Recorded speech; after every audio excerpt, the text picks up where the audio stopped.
All right, let's go ahead and get started with 2.2 electronic utilities. It says for the first example, even with cell phones, there are still thousands of payphones across the United States. Payphone at a local airport costs 35 cents for the first 3 minutes or part of, and 19 cents for each additional minute or part of. Now, the or part of is saying that if you go in 20 seconds or even 1 second into that next minute, you're charged for the entire minute.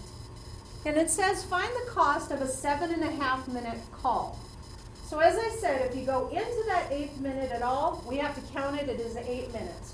So in essence here, we're looking at an 8-minute call. And it says that the first 3 minutes is 35 cents. So it's 35 cents for those first 3 minutes. And then, over that 3 minutes, she went 5 minutes. And each minute is 19 cents for each of those 5 minutes. Now, when I multiply that through, I end up with 35 cents plus the 19 cents times 5 is 95 cents. So I'm looking at $1.30 for that call. Please complete the you-do. Press play when you're ready. All right. Find the cost of a 12.5-minute call using the prices above, or in the first example. So it's still 35 cents for those first 3 minutes. And here, he went into the 13th minute, so we're looking at a 13-minute call. 13 minus 3 is 10 minutes. So it's going to be plus the 19 cents times 10 minutes, which is 35 cents plus $1.90, which in this case is going to be $2.25 for that call. Example 2, it says use the greatest integer function to express the payment example in number 1. So what it's saying is I need to accommodate for every situation. So the call per minute, I know the first scenario is it's 35 cents when x is less than or equal to 3 minutes. I know that it's 35 cents plus 19 cents for additional minute over 3, which is indicated here 5 minutes minus 3, when x is greater than 3 and is an integer. Now an integer is a whole number. So if it's an exact minute, that's what you will use. But we need a scenario for if it's a part of a minute. So the last one is 0.35 plus 19 cents for every minute minus 3 plus 1. And that accommodates for rounding up the minute when x is greater than 3 and not an integer, not a whole number.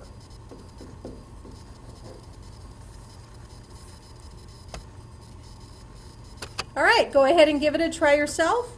Please press pause when you're ready. Press play, and we'll get started. All right, it says a payphone at a local baseball stadium is 65 cents for the first 5 minutes or part of, 22 cents for each additional minute or part of.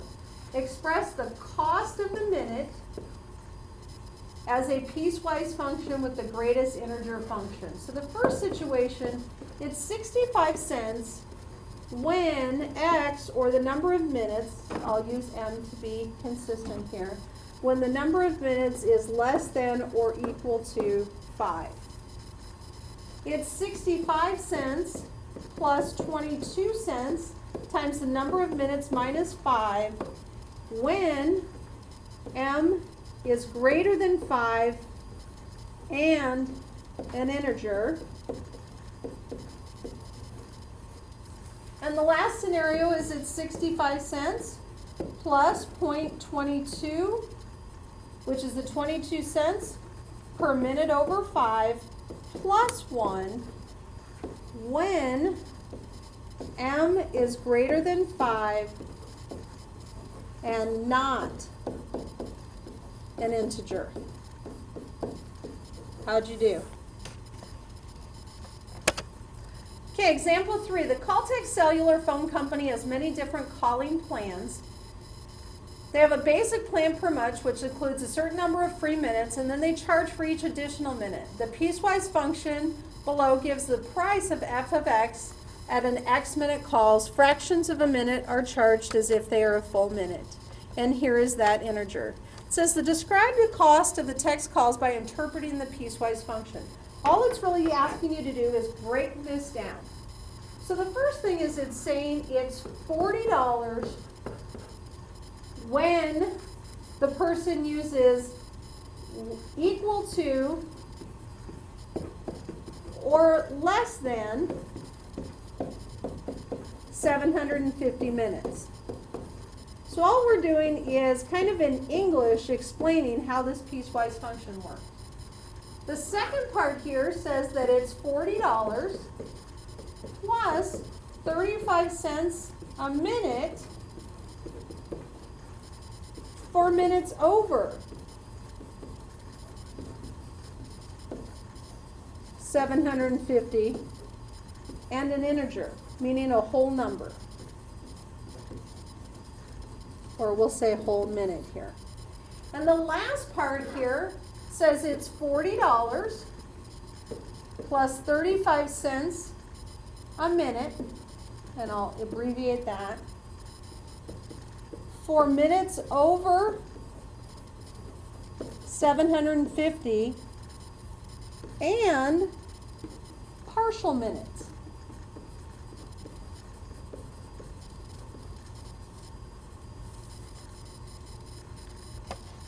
And hopefully we'll be able to get through here to this next one. It says find the monthly cost of someone who had a plan in example 3 who used 1,234 minutes last month.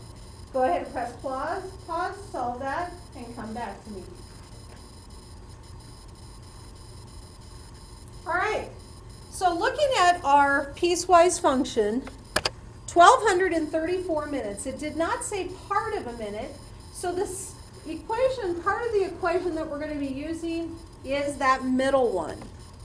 So bringing it over here, it was $40 plus 35 cents for every minute over the 750. So I plug in that 1234 and subtract it from the 750. So I get 40 plus 35 cents times, when I subtract this, I get 484 minutes over. And then it's $40 plus, looks like this person is not on the right plan because it's $169.40 for those additional 484 minutes. So I'm looking at a total of $209.40 for that cell phone bill. Person needs to change plans. All right, example 4. Julian has a cell phone and gets charged for text messages each month. She's thinking of paying a flat fee of $40 for unlimited texting. If the cost is 15 cents per text message, how much would she save by using the unlimited plan instead of the pay per plan message if she sends about 800 each month? Well, if she sends about 800 each month, we know it's either going to be $40 or it's going to be the 15 cents times the 800 texts, which would be $120. So in this case, she would actually save $80 per month by using the unlimited plan rather than the per text plan. Please complete this you do. Press pause. When you get ready, press play and we'll get started. All right, Kristen's phone company charges $45 for unlimited texting, 12 cents per text message if she does it that way. When would it be the same as? So remember, the same as is when will it equal? So when will the $45 equal the per text plan? So it's 12 cents per text, which we're looking for the text. Again, a simple algebraic problem. Divide both sides by 0.12. And I end up with at 375 text messages. Example 5, the OptiZone cable TV provider advertises a flat $95 fee per month for all 3 services for a customer in the first year. The company estimates it will increase 10% the second year. Pauline normally pays $49 for her phone, $35 for internet, and $50 for cable. If her usage remains the same, how much will she save per month in the second year? So looking at this, we've got 49 plus 35 plus 50, which is a total of $134 a month is what she currently pays. Well, looking at this, if she has the $134 a month, it's asking about the second year. So the first year is going to be $95 per month, but the second year is going to be 10% higher. So I'm going to multiply it by 1.10. 1 indicates the 100%, the 0.10 is the increase. And when I do that, I get $104.50 is how much it's going to be each month on the second year of the plan. Well, 134 minus 104.50, and it's asking how much will she save per month. So when I subtract the difference there, I find that she's going to save $29.50 per month.